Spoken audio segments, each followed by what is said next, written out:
We can start by adding the footprint effect to the scene and then finish off with the dust, as the dust is going to probably cover up a lot of what we're trying to do. Essentially what we want to do is we want to create a deformation effect using ice. And we have two objects that are going to do that for us. The first object is our ground, which is currently called Polymesh Detached. I'm just going to rename that. Call it Ground Interaction. And I want to have an effect that is persistent over time, so I want to make sure that it's a simulated effect, that the effect of the previous frame passes its deformation on to the geometry at the next frame. The difference here is that we're not working with a point cloud. So to build a deformation ice tree, we first start by adding a simulated ice tree to the object we want to affect.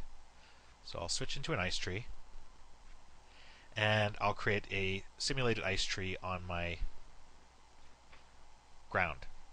Notice that I still have the subdivide polygon option if I need to, and on second thought I think I will take advantage of it, although I don't really need the effect over here. I'm sort of using way too many polygons over here, so I'll delete that subdivide polygon operator and maybe just focus on isolating these guys here, and I'll run a subdivision on those.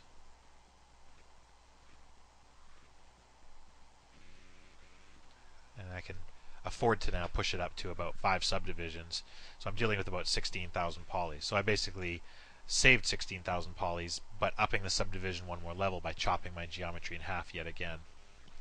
And again, I could subdivide a little bit more, I'm sure, but I think this should be okay.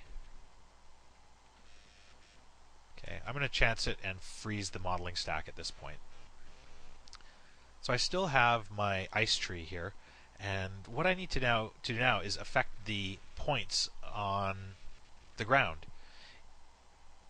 To do that, we're going to hook together a series of nodes that calculate the amount of intersection between the foot and the ground through a process known as raycasting.